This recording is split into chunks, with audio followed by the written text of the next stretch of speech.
In the pages of the most famous book in history, there are stories that make your skin crawl and your mind race with questions. We often focus on the messages of hope and the beautiful parables of peace. But if you look closer, the Bible is filled with objects, places, and even people that carry a heavy divine weight. To a fig tree that withered overnight under a single word of judgment, the scriptures contain a hidden layer of mystery that many people skim right over. Today we are pulling back the curtain on the things that were set apart for destruction or marked by a spiritual shadow. Get ready, because we are diving deep into every cursed thing from the Bible explained. Let's start with one of the most terrifying objects ever described in ancient texts: the Ark of the Covenant. Now, we usually think of the Ark as a symbol of God's presence, and it was, but it was also an object of extreme danger for anyone who didn't approach it with absolute precision. There is a story in the book of 2 Samuel about a man named Uzzah. The Israelites were moving the Ark on a cart, which, by the way, was their first mistake because the law required it to be carried on poles by specific priests. As the oxen stumbled, the Ark began to tip. Uzzah did what any of us would do. He reached out his hand to steady the golden chest, likely thinking he was doing a good thing. The moment his fingers grazed the holy surface, he fell right there on the spot.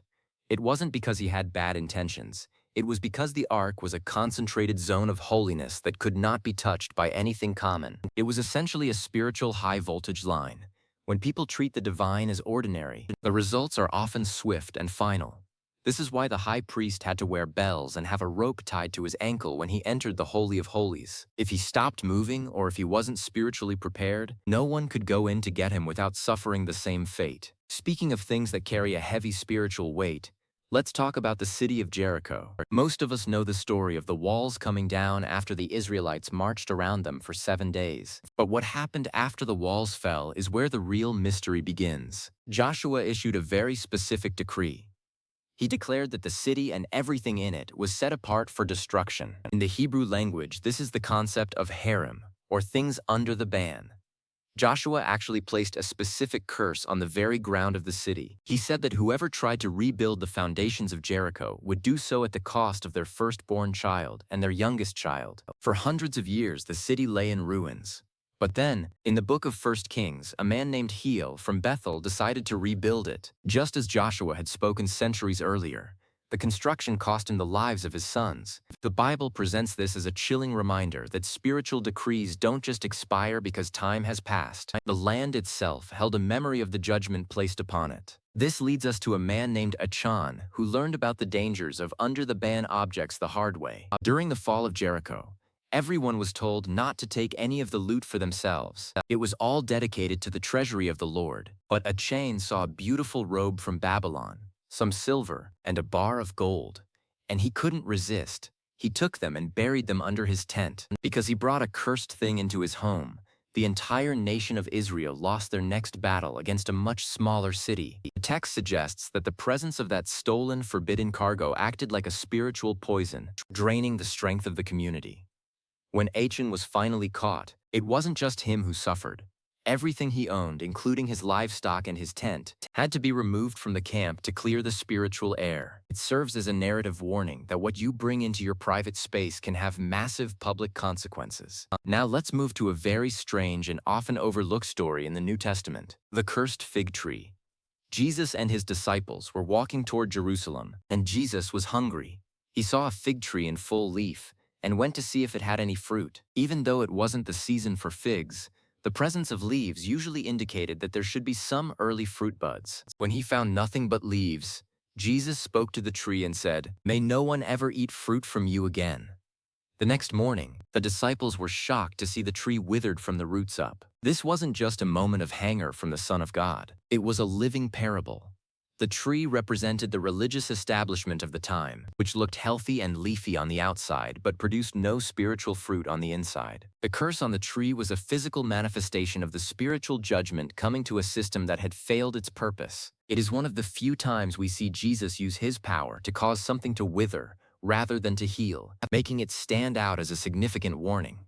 While we are on the topic of things that bring about a spiritual weight, let's talk about the mark of Cain. After the very first act of violence in human history, where Cain turned against his brother Abel, God placed a mark on Cain. People often think of this mark as a curse in itself, but it's actually more complex. The curse was that the ground would no longer yield its strength to Cain and that he would be a restless wanderer. The mark was actually a sign of protection so that no one would harm him while he wandered. However, in the cultural imagination, the mark of Cain has become synonymous with being cast out and marked by a dark legacy. It represents the first time a human was spiritually branded by their actions, carrying a visible sign of their separation from the original family unit and the favor of the land. Then there is the mysterious Balaam's donkey. Now, the donkey itself wasn't cursed, but the man riding it, Balaam, was walking right into a divine confrontation. Balaam was a prophet for hire who was being paid to place a curse on the Israelites. As he rode toward his goal, an angel with a drawn sword stood in the way. The donkey could see the angel, but Balaam couldn't.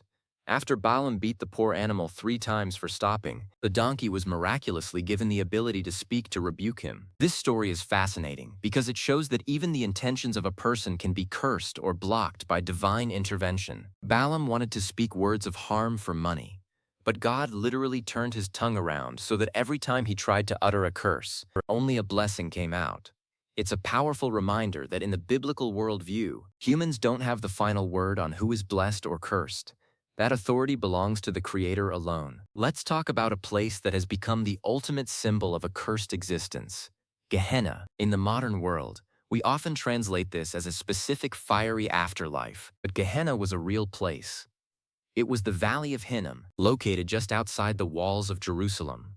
In the Old Testament, it was a site where some of the most horrific practices took place, including rituals that involved the harming of children. Because of its dark history, it was abandoned and turned into a massive communal waste dump. Fires burned there constantly to consume the trash, and it became a place associated with filth. His listeners had a visceral reaction. They didn't think of a distant, abstract concept. They thought of a literal cursed valley that represented the total waste of a human life. It was the place where things ended up when they no longer served their intended purpose. Another deeply unsettling story involves the Elisha and the bears incident. This one often bothers people who read it for the first time. The prophet Elisha was traveling when a large group of youths began to mock him, making fun of his appearance. Elisha turned around and called down a curse on them in the name of the Lord. Immediately, 2 bears came out of the woods and mauled 42 of the youths. To our modern ears, this sounds incredibly harsh. However, in the ancient context, this wasn't just kids being kids. The youths were likely a large mob of young men challenging the authority of God's appointed prophet. In the biblical narrative, to mock a prophet was to mock the God who sent him. The curse and the subsequent arrival of the bears served as a terrifying sign that the spiritual office of the prophet was protected by a very real and sometimes violent divine boundary. Have you ever heard of the water of bitterness?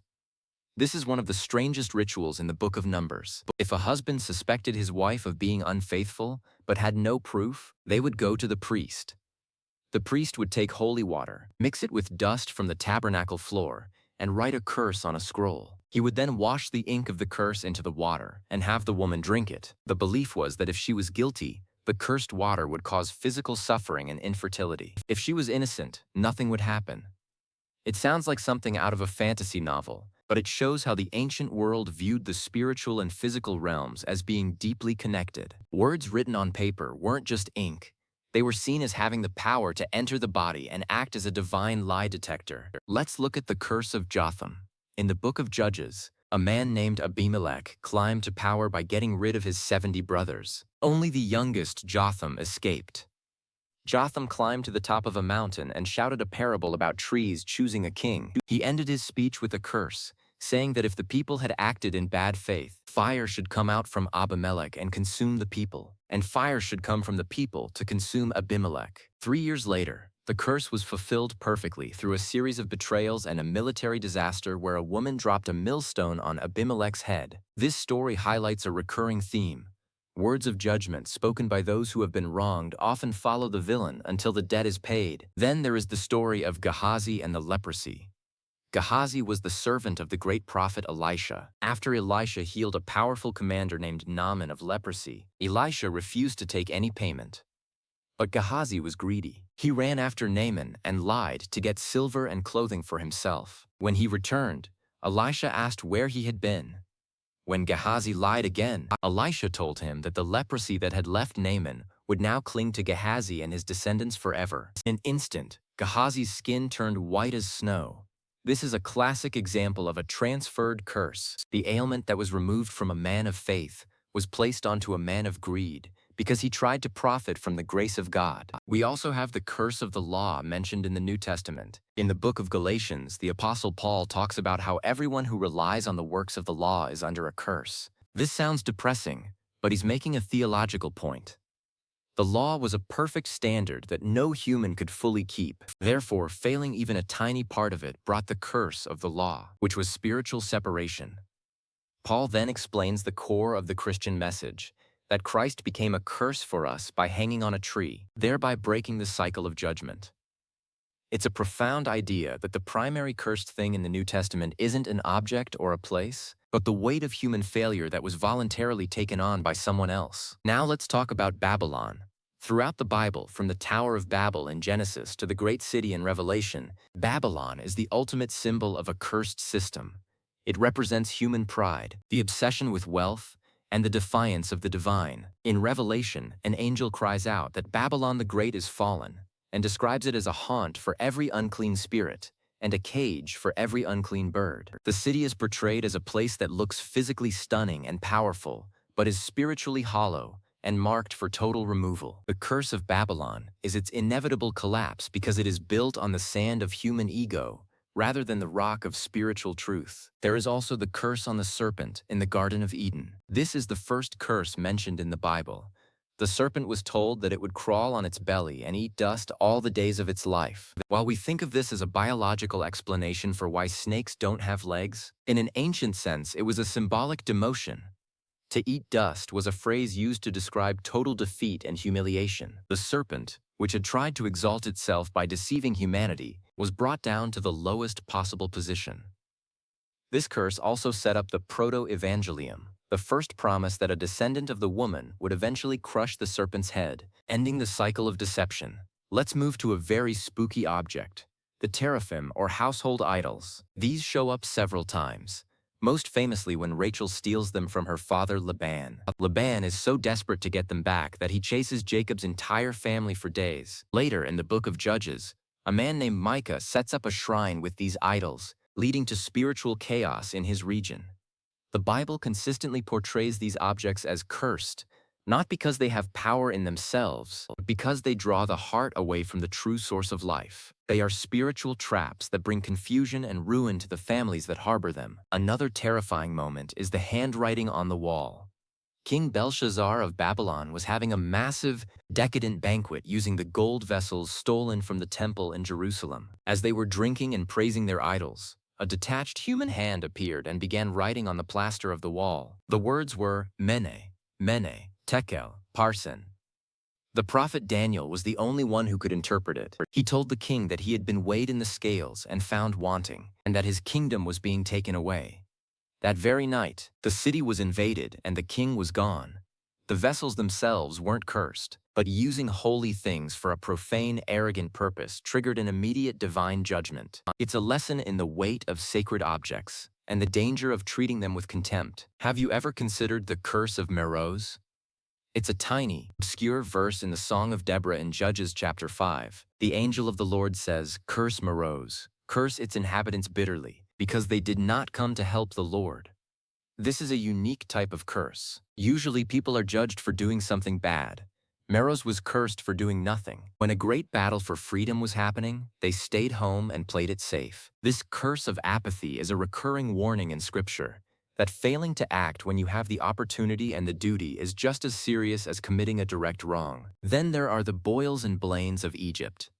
The 10 plagues were essentially a series of directed curses against the gods of Egypt. Each plague targeted a specific aspect of Egyptian life that was thought to be under the protection of a deity. When God struck the Nile, he was judging the god of the river. When darkness covered the land, he was judging the sun god, Ra.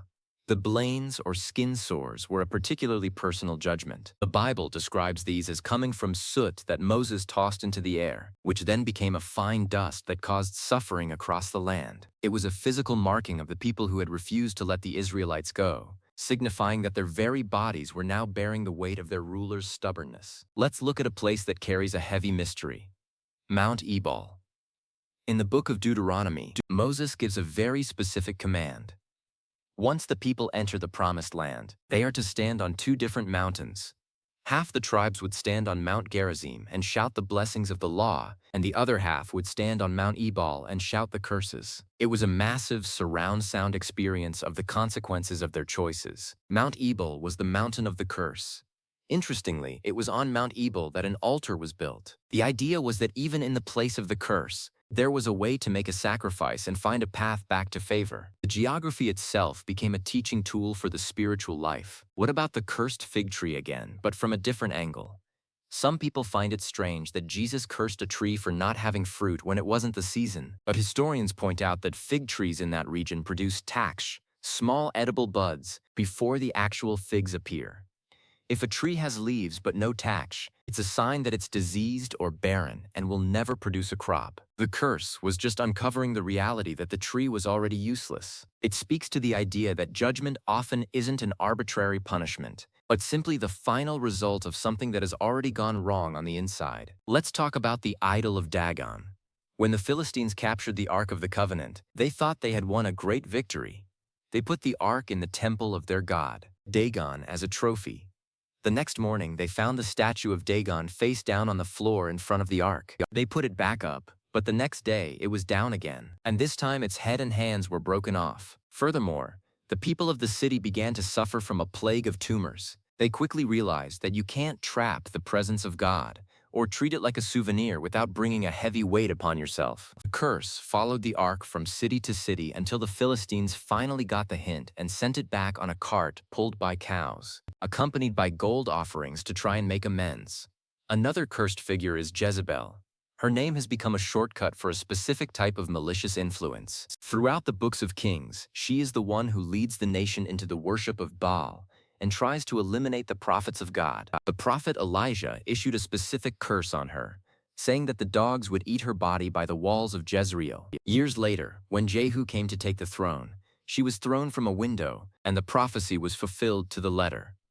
In the New Testament, the spirit of Jezebel is mentioned in the book of Revelation as a warning to a church that was being led astray. It shows that certain individuals can become so associated with a cursed path that their name becomes a symbol for that behavior across generations. Then we have the Potter's Field, also known as Akeldama, or the Field of Blood. This was the land bought with the 30 pieces of silver that Judas Iscariot received for betraying Jesus. According to the text, Judas tried to return the money, but the priests wouldn't take it back because it was blood money. They used it to buy a field as a place to bury foreigners. The book of Acts describes a grisly end for Judas in that very field. The land itself became a monument to betrayal and the tragic loss of a life that had once been close to the center of the greatest story ever told. Every time someone walked past the field of blood, they were reminded of the consequences of turning your back on the truth for a handful of silver. Let's discuss the curse of Amalek. The Amalekites were the first people to attack the Israelites after they left Egypt, and they did it in a particularly cowardly way, attacking the tired and the elderly at the back of the line. Because of this, God declared that he would have war with Amalek from generation to generation. He even commanded King Saul to completely remove them. When Saul failed to do so and kept some of the loot, he lost his kingship. This perpetual curse on a nation is one of the more difficult parts of the Bible to read, but it emphasizes the idea that some behaviors are so predatory and so opposed to the divine will that they are marked for complete removal from history. Another fascinating one is the flying scroll from the book of Zechariah. The prophet sees a massive scroll flying through the air, covered in curses against thieves and those who swear falsely. The scroll is described as entering the houses of the guilty and literally consuming the timber and the stones. It's a vivid image of the infectious nature of a curse. In the biblical view, dishonesty isn't just a private mistake. It's like a rot that can enter your home and eat it from the inside out. The flying scroll represents the inescapable nature of spiritual justice. We also have the curse on the earth, because of Adam. This is a big one. Romans 8 says that the entire creation is groaning and subjected to frustration because of the fall. This is why we have weeds, natural disasters, and the constant struggle for survival. The cursed things are sometimes just the everyday realities of a world that is out of sync with its original design. The theological hope provided is that one day this curse on the physical world will be lifted, leading to a new heaven and a new earth where the thorns and thistles are no more. What about Lot's wife? As they were fleeing the destruction of Sodom and Gomorrah, they were told not to look back. Looking back wasn't just a glance of curiosity. It was a lingering desire for the life they were leaving behind. Because she couldn't let go of the cursed city, she became a pillar of salt. She became part of the desolate landscape she refused to leave. This story is often used as a warning about the danger of being emotionally and spiritually tied to things that are marked for judgment. The Valley of Achor is another place of interest. Its name means the Valley of Trouble. This was the place where Achan was judged for stealing the forbidden items from Jericho. For a long time, it was a place of shame and a reminder of failure. However, the prophet Hosea later says that God will turn the Valley of Achor into a door of hope. This is a beautiful twist in the concept of cursed things. In the biblical narrative, a place or a situation that is currently under a curse or filled with trouble can be redeemed and turned into something fruitful. Let's talk about the golden calf. When Moses was up on the mountain, the people got impatient and made a golden idol to worship. When Moses came down, he didn't just break the idol, he ground it into powder, mixed it with water, and made the people drink it. He literally forced them to internalize the cursed thing they had created so they would understand its bitterness. It was a physical lesson in the fact that we eventually have to consume the consequences of the false things we put our trust in. Then there is King Nebuchadnezzar's madness. Because of his extreme pride in building the wonders of Babylon, a voice from heaven told him that his royal authority was taken away. For 7 years, he lost his mind and lived like a wild animal, eating grass and growing hair like feathers. This curse of madness was temporary, designed to teach him that the Most High rules in the kingdoms of men. It worked. When his sanity returned, he praised the God he had previously ignored. This shows that some biblical curses are actually severe mercies designed to humble and restore someone, rather than just destroy them. Let's look at the cursed garments mentioned in the book of Jude. The text tells believers to show mercy to others, but to do so hating even the garments spotted by the flesh. This is a metaphor for the way sin can stain the things around it. Just like a physical garment can carry a contagion, a person's lifestyle and environment can be so permeated by destructive choices that you have to be careful how you engage with them. It's a call to spiritual hygiene, recognizing that cursed influences can be clingy and pervasive. Another notable mention is the Gibeonite deception. The Gibeonites lied to Joshua to get a peace treaty, pretending they were from a far-off land. When the truth came out, Joshua couldn't break the treaty because he had sworn by the name of the Lord. Instead, he placed a curse on them, decreeing that they would forever be the cutters of wood and drawers of water for the house of God. What's interesting is that this curse of servitude actually kept the Gibeonites close to the center of worship for centuries, and God eventually defended them when King Saul tried to wipe them out. It's a reminder that a divine decree can have layers of protection even when it looks like a punishment. What about the copper serpent? In the wilderness, the people complained, and venomous snakes entered the camp. Moses was told to make a bronze serpent and put it on a pole. Anyone who looked at it would be healed. This object was a blessing at the time, but centuries later, the people started worshiping it like an idol, calling it Nehustan. King Hezekiah had to smash it to pieces. This is a very important lesson. Even something that was once used by God as a tool of healing can become a cursed thing if people start to give it the glory that belongs only to the Creator. Things are only holy when they are in their right place. Then there is the curse of Eli. Eli was the high priest, but his sons were corrupt and abused their positions. A man of God came to Eli and told him that his family would be cut off from the priesthood, and that no one in his line would live to old age. This curse followed Eli's family for generations, until the time of Solomon, when the final descendant was removed from office. There is also the curse on the builders of the Tower of Babel. Their curse was the confusion of languages. By taking away their ability to communicate, God broke their power to build a civilization focused entirely on human glory. However, the New Testament sees the reversing of this curse at Pentecost, where people of different languages could suddenly understand one another. It shows the biblical pattern of a curse being a temporary restraint that is eventually lifted through a spiritual breakthrough. We also have the 24,000s who were judged at Peor because the people began to worship the gods of the Moabites and engaged in their rituals. A plague broke out. This was a curse triggered by the breaking of the covenant. It only stopped when Phinehas took decisive action to stop the influence of the false worship. It highlights the idea that in the biblical world, ideas and spiritual loyalties are not neutral. They have life and death consequences for the community. Let's discuss the cups of wrath in Revelation. These are the final judgments poured out on the earth. They are described as bowls filled with the consequences of human rebellion. The curse here is the earth itself reacting to the presence of evil. The water turns to blood, the sun scorches people, and darkness falls. These are presented not as God losing his temper, but as the inevitable harvest of what humanity has sown over thousands of years. It's the ultimate cursed thing, a world that has completely rejected its source of life and is now experiencing the natural result of that choice. Finally, we look at the ending of the Bible. The very last chapter of Revelation says, "No longer will there be any curse."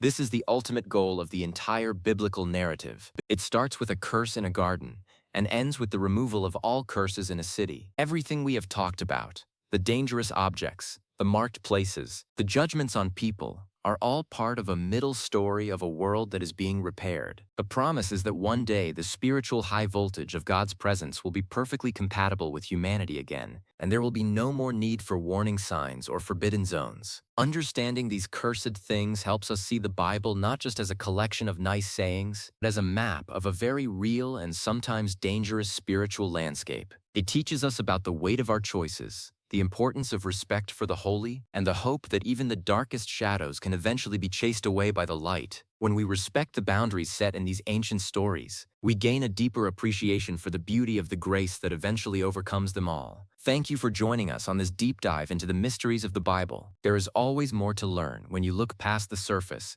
and explore the layers of meaning hidden in these ancient texts. Keep seeking, keep reading, and stay curious about the truths that have shaped the world for millennia. We will see you in the next exploration.